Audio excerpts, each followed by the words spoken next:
Thank you very much, everyone. We have Coach Robert Saleh. Coach, whenever you're ready, sir. All right, good afternoon, everybody. Recording in progress. Real quick with injuries. Sorry, I'm gonna get rid of that. All right, McGovern obviously had the knee. He's going to be out. It's he avoided the ACL, but his MCL is not as fortunate. We're still getting some more detail on the extent of it, but he will be out. Wesco, he's dealing with a knee. He'll also be out.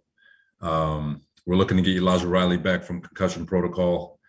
He looks good. And then as far as Elijah Moore and Jamison Crowder, they're going to be day-to-day this week to see how they respond to their treatment to get back this week. COVID. All right. So we're getting some guys back. So Tenzel Smart, Foley, Lamar Jackson, JFM, Dawkins, Hamza, Yaboa. It's looking good for them to get back this week. And then Niesman, Michael Carter II, and Ashton Davis, hopefully will be a little bit later this week. Robert, how about you? How are you feeling and what's the latest for you? I appreciate you asking, man. I feel great. My numbers are trending, have been trending up for a couple of days. So hopefully I can get back here within the next day or two. Robert, when you talked about Elijah Moore, how much of it is COVID right now? How much of it is the quad with his availability for Sunday? A little bit of both. He hasn't been able to do anything because of COVID. But at the same time, it's just trying to get into the field work and get there's a lot of things that he has to clear from a protocol standpoint to make sure that leg is where it needs to be.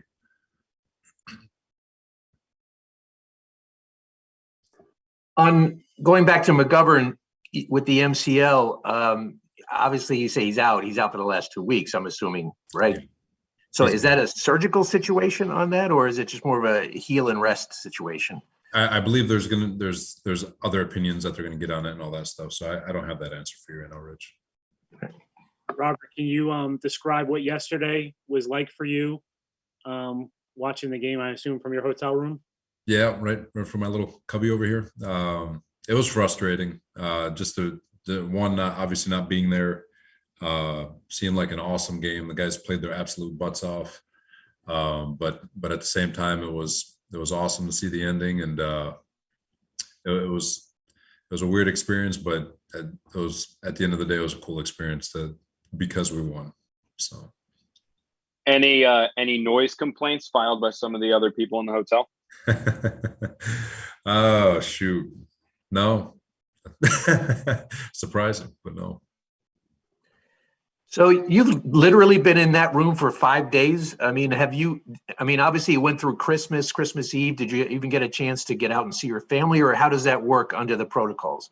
So go to the stadium or a facility to test, maybe grab a to-go meal. My chief of staff would bring it out. Steve Skarnecki would just bring a little plate for me, and then that's it. And right back to my hotel room. Miss Christmas with the kiddos, but they're happy. That's what's most important. So, what did you think of how Ron performed yesterday, Robert, in the big chair? I thought he did a great job. I heard he did a wonderful job at halftime. Thought he did a great job upholding the game plan with being aggressive and wanted to take our shots, take our opportunities. Loved the fake field goal. Loved all of it. And obviously, a couple of them didn't work. And like I told him after the game, I said, "Hey, if it works, you're good. If it doesn't work, I'm going to question you." So, but I thought he did a great job. Robert, what do you think your team showed yesterday amid everything that's happened this week? Say it one more time, Al. I'm sorry. What do you think your team showed yesterday amid everything that happened this week? You know what? I think as a group, with all the adversity and just the amount of starters, the amount of movement, the continuity, just the lack thereof, just the amount of changing faces that changed, and for them, it's exactly what I think of professional players. They had a professional week of practice. They went about their business the way they needed to, and then to jump on the field and play together and to play with the effort and the violence, especially our offensive line. I mean, it was a really cool thing to see, and it's a testament to this group and it's a testament to Joe Douglas and the men that he's brought into this locker room. And it's a youthful group. It's an exciting group, and it's definitely something to build off of. Robert, with you guys going for it, I think 5 times on 4th down, was that something you and Ron talked about in those situations that you would do that? Because I think it's the most the team has done that in over 20 years or something like that in one game. Yeah, no, there's the thought process was just continue to be aggressive, especially in those fringe areas with regards to field goal range. We love the fake field goal. We went in on Tuesday before I even had COVID. We were running that fake. The opportunity set up nicely. It didn't work out, but we knew we were going to run that fake on Tuesday. But the only there's the dicey one at the end of the half. That's typical. If it works, you're a genius. If it doesn't, everyone's going to question it. But I thought he did a really good job. Thought he did a great job keeping energy on the sideline. Keeping everybody engaged, and just when you get the W, you're the man. So it was awesome. Robert, the weekly Mekhi question, and now we're down to 2 weeks. What's the latest on Mekhi? I'll just barring a miracle. It's but right now he's probably not going to be here this week, and barring anything changing, we're not ruling him out, but something's going to have to change. Robert, just kind of what happens, because this is, I think we're, 14 weeks away out of his surgery. He had surgery after the second game. Yeah. Optimistic he'd be back at some point. Just kind of what happened there? You know what? Like I said, he is a very big man, and it's everyone heals a little bit differently. I know he had a little bit of a cleanup in there, and he's just it didn't go the way everyone was expecting, but it doesn't mean that there was setbacks or anything. He's still working. He's still putting in the effort.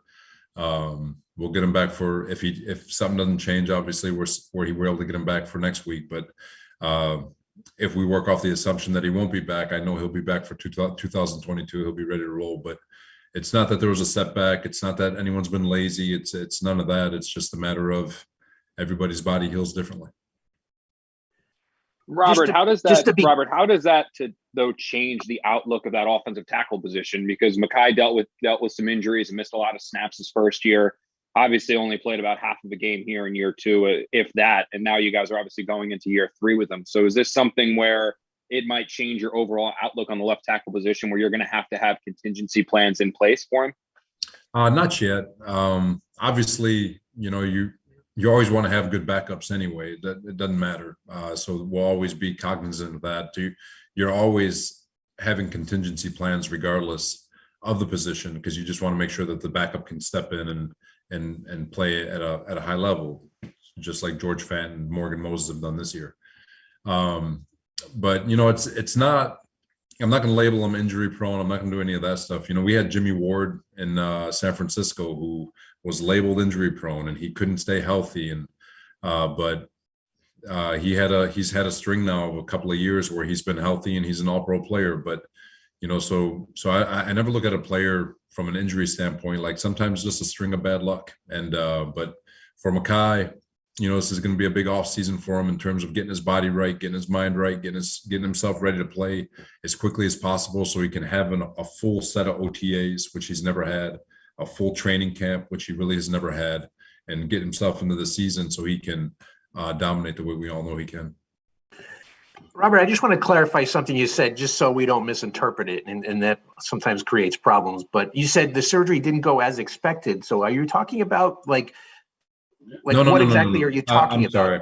I'm just saying you have a surgery, you're expecting the time frame. He's going through the healing process. There's no setbacks. It's just he's a very, very big man, and it just heals differently. So there's no bad surgery. There was no bad rehab process. There's no ill intent on his part. It's not healing the way, or it's not the speed at which we were anticipating isn't exactly happening. So it's not, it wasn't anything malicious from anyone's side. It's just unfortunate, but confident we'll get him back and ready to roll. Hopefully next week, but worst case scenario, 2022. So Robert, obviously with the emergence of George Fant and how well he's played at left tackle, could you foresee any situation where you possibly move Mekhi to right tackle, or you just let whenever Mekhi is ready, whether it's next 2 games or next year, you just move Fant back to right tackle?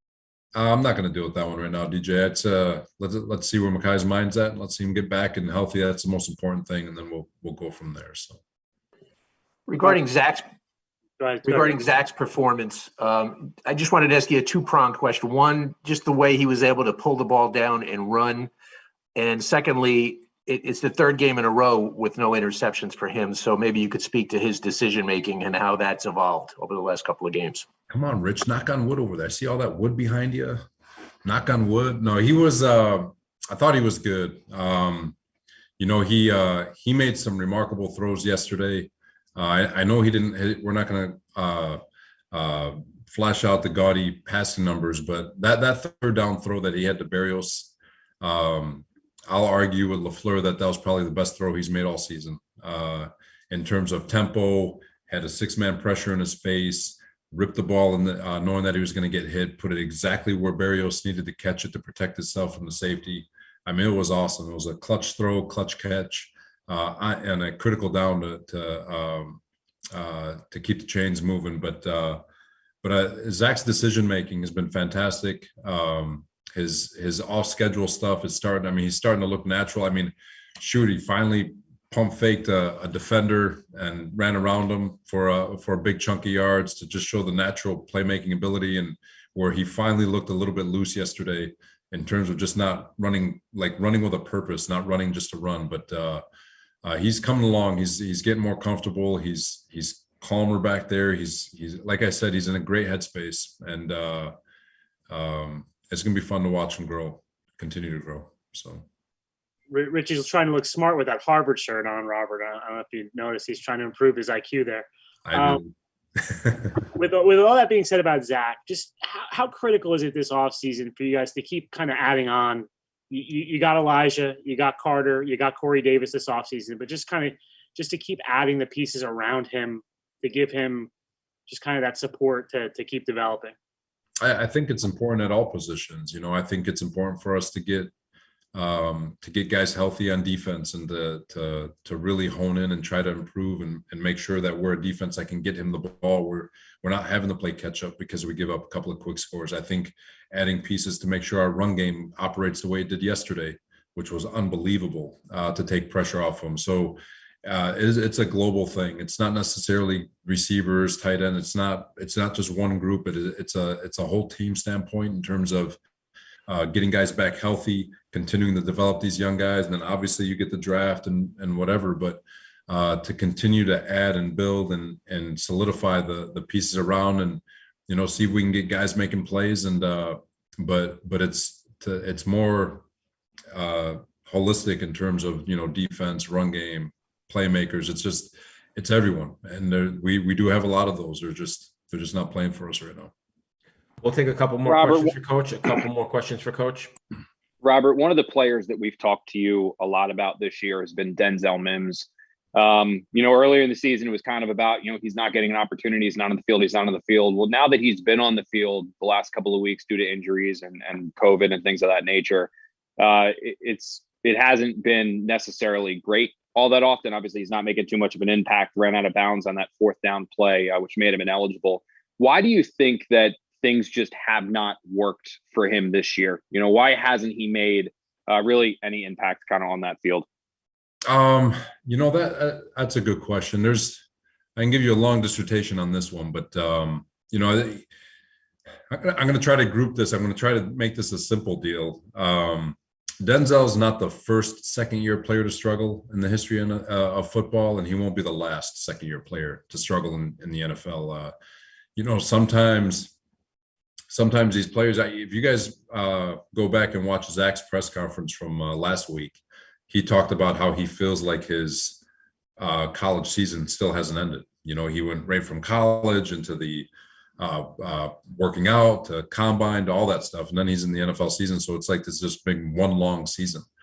And so they get to this off season, those rookies get to that off season, and they kind of decompress, and they have all this time, and they forget what made them what created all that promise in the first place. And that was the amount of work they put in the offseason and the continuity they were able to build, and then obviously taking advantage of the opportunity when they got it. But so a lot of these second-year players get lost in the offseason, and that's how they kind of lose their second year. Not saying that happened to Denzel, but Denzel's going to have an opportunity. No one's quitting on him, and we're going to continue to grind and try to put him in the best positions possible to help this team. And he's a big man. He's got tremendous length. He's got speed. He's got power.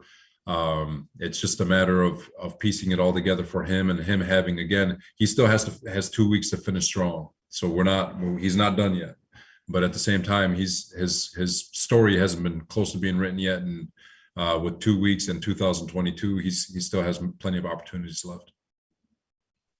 Robert, I know Connor said, asked you about the noise complaints, but when McDermott makes that catch in the end zone, did you go a little bit crazy in there?